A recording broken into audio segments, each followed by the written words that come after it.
me tell you how important our stories are.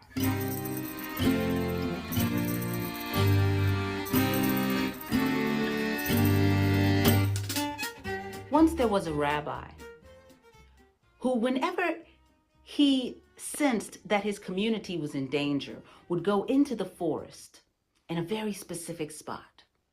He'd light a fire, offer up certain fragrant incense, and pray a specific prayer. Every time, without fail, his prayer was answered and a miracle occurred.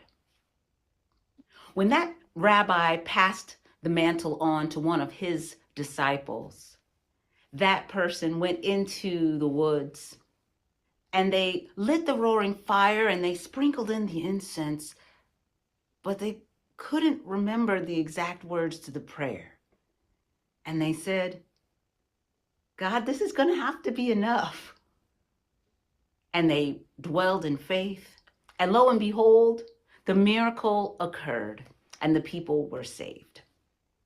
In the next generation, another rabbi took on that role and went into that specific spot and said, I don't know how to start a fire, but I'm here and we need the help. And lo and behold, the prayer was heard and the miracle occurred. In the next generation, the rabbi had forgotten the location, didn't know how to light a fire, couldn't remember specifically which incense or the words to that prayer, but she simply went before the God of her understanding with a request. And lo, behold, the miracle occurred.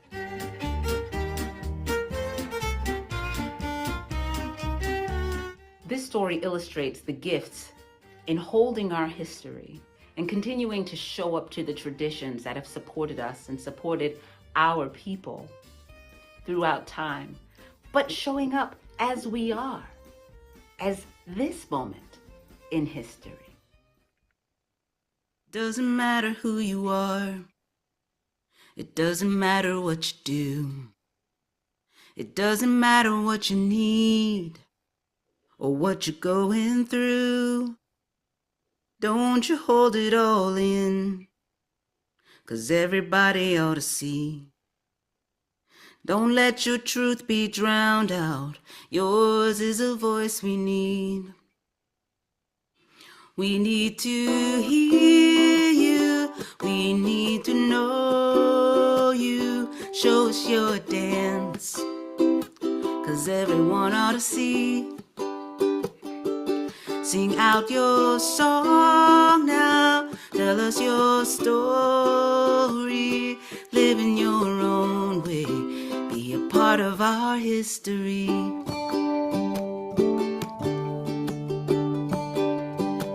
It doesn't matter where you go.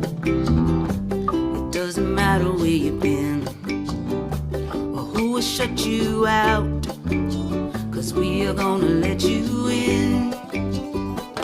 Doesn't matter what you know, you are fruit from our family tree. Shout your truth to the rafters. Yours is a voice we need. We need to hear you. We need to know you. Show us your dance. Everyone ought to see. Sing out your song now. Tell us your story. Live in your own way. Be a part of our history. We need to hear you. We need to know you. Show us your dance.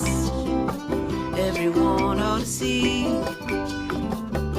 Sing out your song now. Tell us your story. Live in your own way. Be a part of our history. In the making.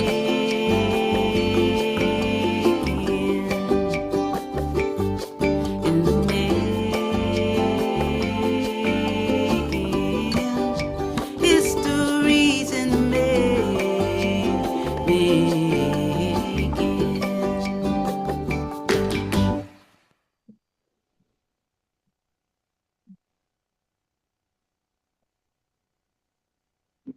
History is in the making. There is so much trouble in the world.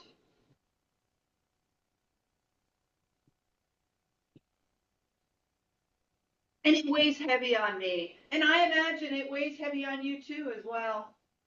And while the next hour may or may not be amazingly illuminating, it is time to sit with our discomfort and to find comfort, perhaps in facing this staggering world together. I pray. I pray for this world, its people, under siege with war, ideology. Pray for our country that teeters from its tenets of a government for the people, by the people, and a separation of church and state. I pray for all of us to gather the strength to stand up and represent democracy and the idea of one nation under God with liberty and justice for all.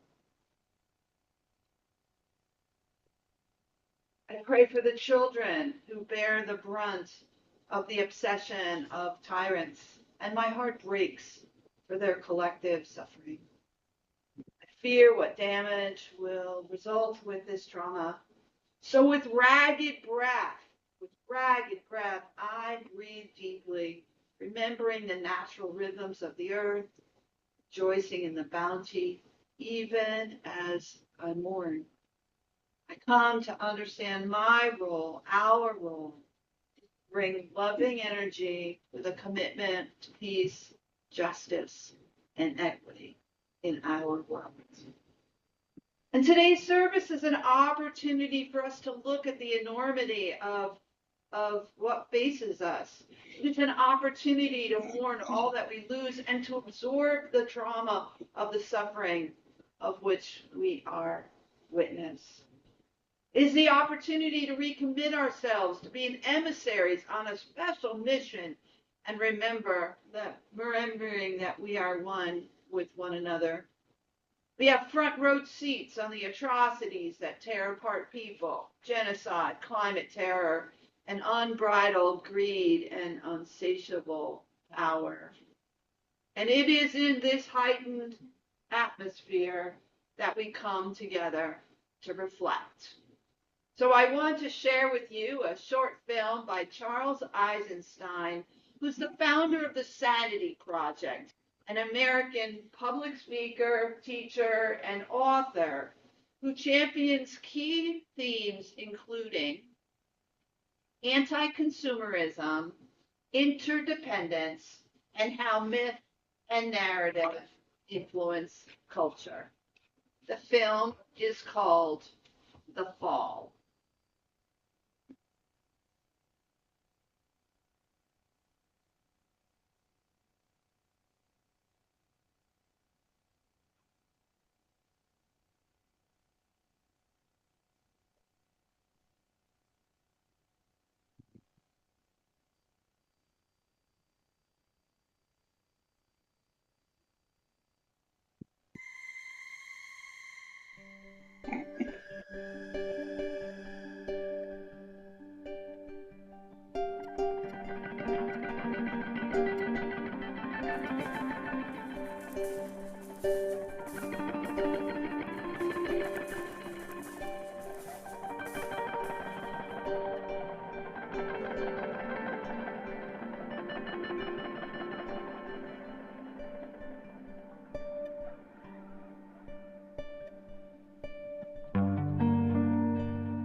According to Einstein, the fall is a metaphysical parable that arose from the anguish during the time of COVID.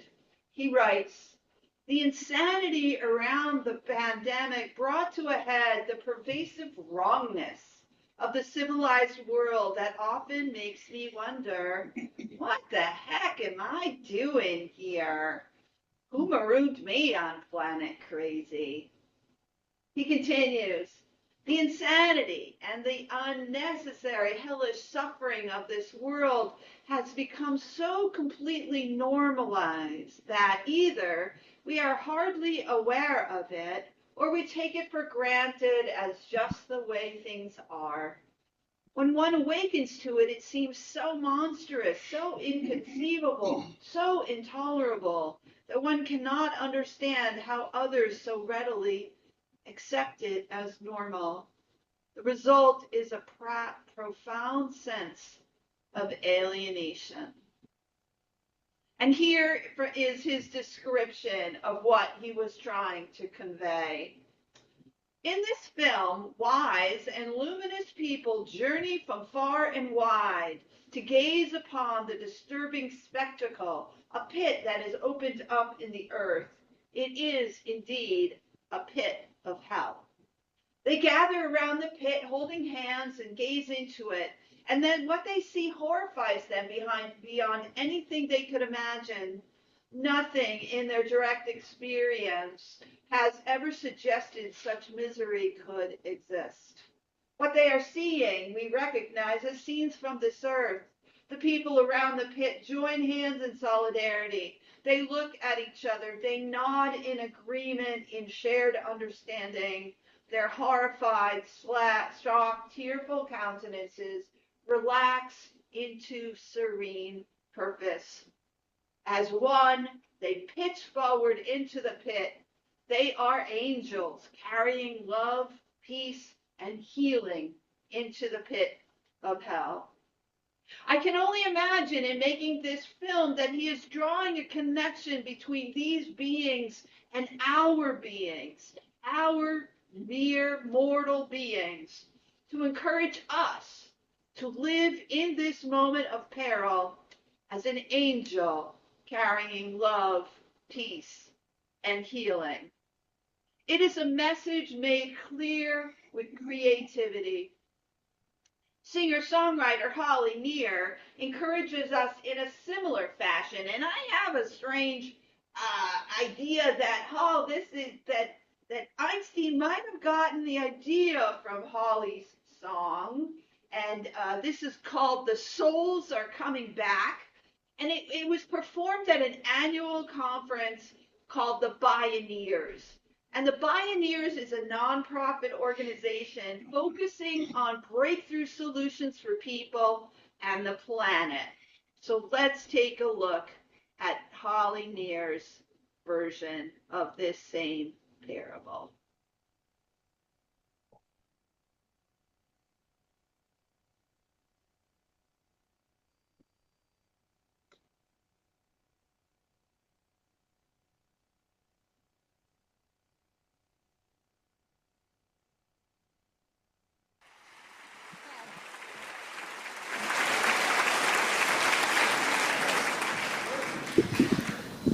Thanks, Tom.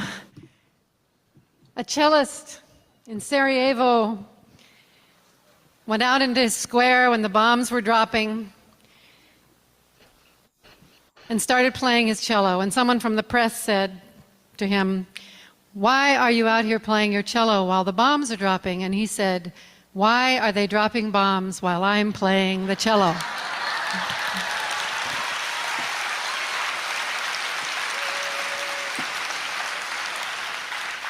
We need our creativity right now more than ever. Can you call on your imagination as if telling a myth to a child? Put in the fantastical, wonderful, magical, add the romantic, the brave and the wild. Once upon a time there was a power so great that no one could know its name. People tried to change it and rule with it, but all with such arrogance ended in shame. Thousands of years would pass in a moment. Hundreds of cultures would come and go. Each generation with a glorious calling, even when they were too busy to know. And then one day, after 2 millennia, which after all was a small part of time, hundreds of souls found their way out of nowhere to be on earth at the threat of decline. Let's all go, they moved as one being, even though each would arrive here alone. They promised to work in grace with each other to brave the beautiful planet called home. Now, there was no promise that they could save it, but how exciting to give it a try. If each one did just one thing beautifully, complex life on Earth might not die. And so they arrived in a spectrum of colors. The population on Earth did explode. Some threw themselves in front of disaster, and others slowly carried their load. Some adopted small girls from China. Some lived high in the branches of trees. Some died as martyrs, some lived as healers, and some bravely walked with a dreadful disease. They mingled among each class and each culture. Not one of them could be identified, but together they altered just enough moments to help the lost and the terrified, to step outside of our egos and our bodies, to know for once that we truly are one. Then quickly we would forget to remember, but that's okay, their job was well done. And Earth went on for another millennium. Now it's time for the song to end. A magical story of hope and of wonder invites you all to wake up and pretend to be fabulous creatures sent from the power, souls that have come with one purpose in mind, to do one thing that will alter the outcome, and maybe together we can do it in time. Can you call on your imagination as if telling a myth to a child? Put in the fantastical, wonderful, magical, add the romantic, the brave and the wild. The souls are coming back, the souls are coming back, the souls are coming back.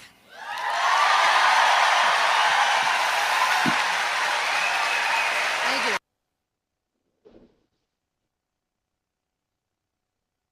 The souls are coming back.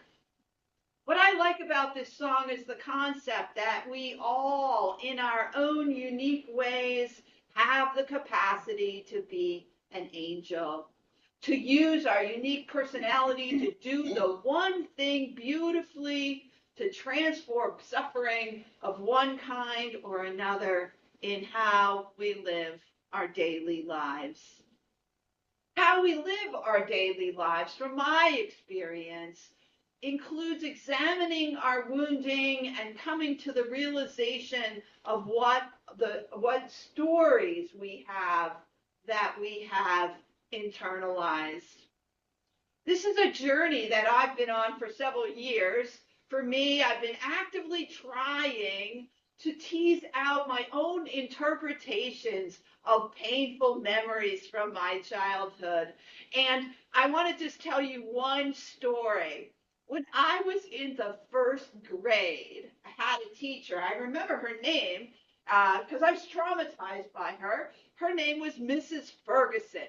And Mrs. Ferguson, I can remember our classroom had rows of desks that were touching, so there was like 2 or 3 rows. And I think there was 4 rows. I was in the 3rd row. And Mrs. Ferguson was reading this very, very exciting book. And there was one piece of it where she said something, and it was shocking. And I turned to my neighbor, and I was like, can you believe that? And dear Mrs. Ferguson wanted to make an example of me, of being disruptive to the classroom. So she threw me out. of the circle. Like made me go and sit over on the side. I was devastated, devastated. And I think this was like kind of halfway through the school year, and I never wanted her to talk to me again. And I can remember we were doing this play, and I was this clown, and she had to put makeup on me. And I was very nervous about her touching me. But she did. She put the white thing on, and I was surprised. She was an older woman, and she had very soft hands. Now, I often interpret this story as something that no fault of my own, right? Just kind of reacting, being my Laurie self, and I get like kind of pointed out and punished. And when I was in the second grade, we had a substitute, and she lost control of the room, and so we all had to put our heads down on the table. And I remember skating my fingers on my desk, like down the leg of the desk and up the leg. Anyway, she saw me doing that, and she put me in the corner. And it was one of those. It was one of the cinder block things. So I remember standing really, really, really close to the corner and rubbing my finger down that cement crack. Now, in my interpretation, I tell the story that I'm often singled out because I'm easy. You know what I mean? You can throw me in the corner, and I'm not going to do anything but skate my fingers. But at any rate, as I tease it apart, right, I don't find myself necessarily being that victim. Perhaps I can find myself being that resilient little girl, who was acting in the moment and, kind of amusing herself by skating on desk. So it's just interesting to think about all of the different stories that we tell ourselves and what kind of meaning we make out of them. So if we think about those angels facing the pit of hell, we can tease apart our narratives and our egos serving stories that limit us. We have to see what we haven't seen. But how do we do that? How do we start teasing apart what we've always told ourselves?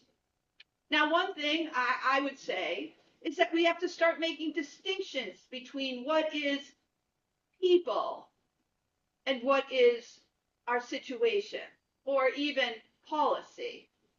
A Palestinian friend told me that being anti-Jewish is not part of the collective narrative of being Palestinian. Being anti-Jewish, no, he said. Being anti-Israeli policies, yes. Can we find a space to open ourselves up to each other if we begin to unravel our feelings that someone is doing something personally to us, and understand that it's something that they are doing that is much more of a knee-jerk reaction and not necessarily deliberate? Can we connect with our neighbors through our love of food, a good joke, a helping hand? Can we get to know each other, find our humanity, look beyond what we've always told ourselves and discover our wounding that propels us, find our humanity and the humanity of others? Outside influences, make no doubt about it, outside influences are definitely trying very hard right now to erase the bonds of humanity. But when we create bonds of humanity, outside influences have to work a whole lot harder. Leah Morris tells us in A Time for All Ages that we are all part of history. To make history is to find ourselves in it, vulnerable, unsure, and committed to being our most empathetic and loving in uncertain and fearful times. Her story reminds us that our faithfulness to our collective humanity depends much more on our commitment than our attention to details. This violent and fearful cycle, these cruel acts between people, is not a new story. It is an old, recurring story. And now with our technology and more of a virtual connection between people, we are more able to see how violent atrocities will not bring us the world we desire. The world we desire rests in our ability to love. The world we desire comes from our recognition of ourselves in relationship to others. The world we desire comes from our collective work to do the one thing that we can do to bring that world to fruition. We must bring that into being ourselves. The souls are coming back. They are coming back for and with you and me. We are those souls making history with our lives and our love. May it be so. And may it bolster your spirit and resolve in what looks like a gathering storm.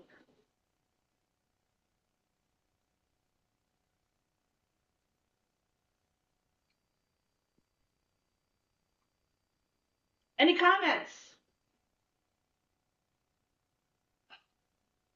We needed that. Very powerful. I have several things I'd like to say about the service. It's wonderful. Thank you so much, Laurie. This was great. It seems to me that kind of circumstance and story that you tell when you were young probably happened to many of us in one way or another sometime in our life.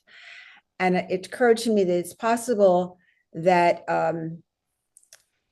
I like the resilience part of it. And I really think that a lot of us found, because we were, or felt that we were outsiders somehow, they were made to feel that we were not accepted in the general population, that we found Unitarianism, which seems to be an answer to this feeling of not belonging to whatever was prescribed originally for us. So I kind of find a kind of a through line to the fact that we question, and we questioned then whenever this happened to us, and it led us somewhere else. So that I think that it could be a good thing for children if they have a questioning, mind.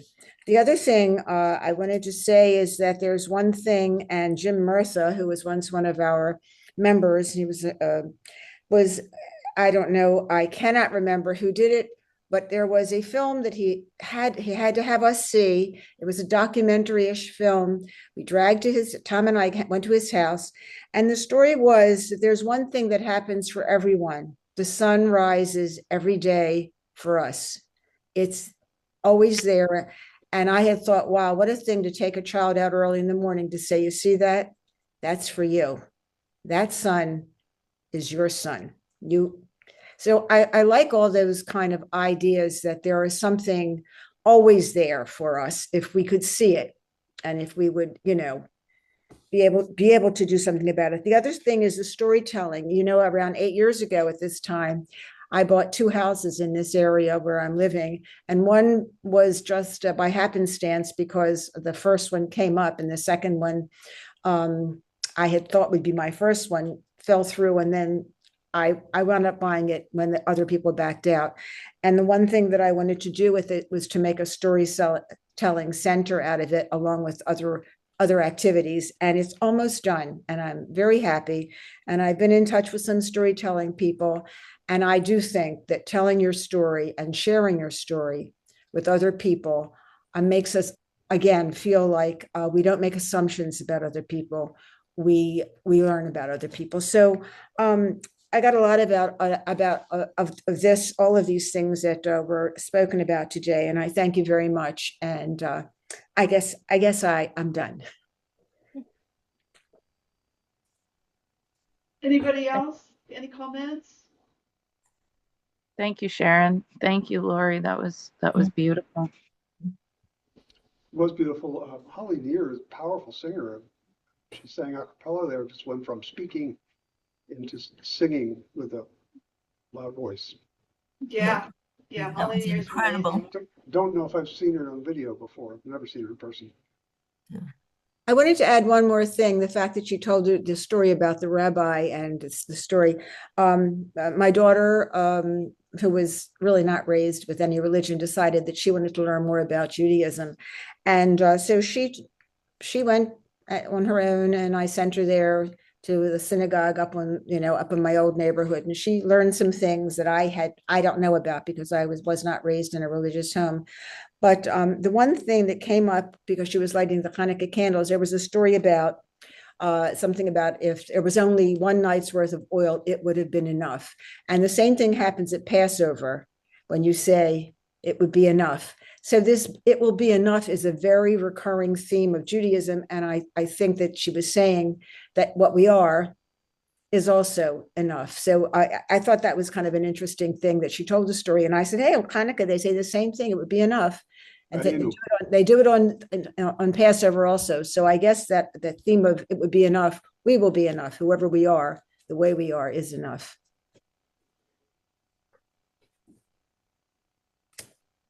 Okay, well, thank you. I have a closing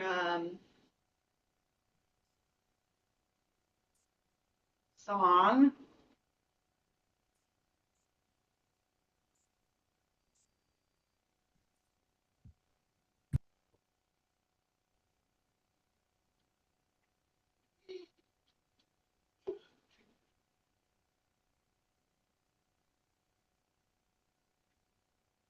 It's very simple.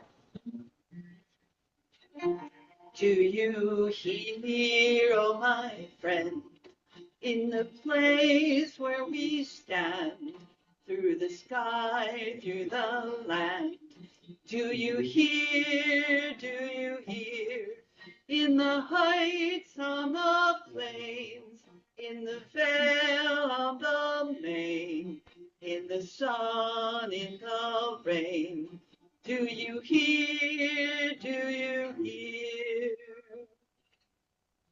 through the roar, through the rush, through the throng, through the crush?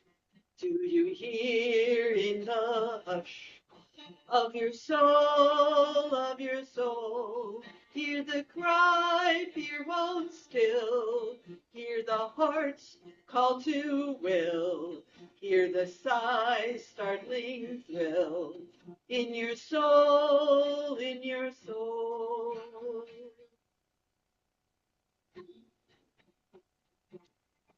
From the place where you stand to the outermost strand, do you hear, oh my friend? Do you hear, all the dreams, all the dares, all the sighs, all the prayers? They are yours, mine and theirs. Do you hear,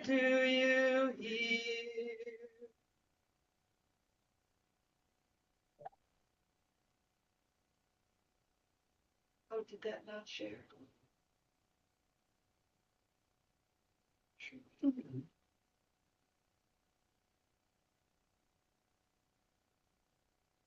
That is right. So We can extinguish our chalice.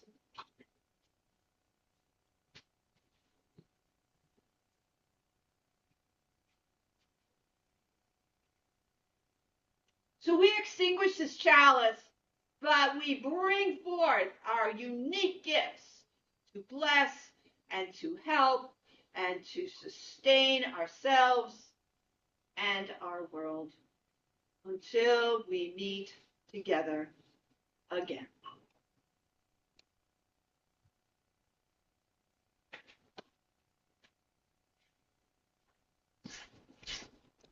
Thank you. I hope you all have a good day. I understand. I don't know what the weather's supposed to do. A little bit of rain here. Anyway, Nice. sleep Yeah. nice. Stay home. Get home. And we will be together again next week. So thank you very much. Thank you, Laurie. Thank you, Excellent. Lori. Thank you, Bye, Lori. everybody. All right. Bye. Welcome. See you next week. Yeah. Bye-bye. See you next year. All right. Bye-bye, guys.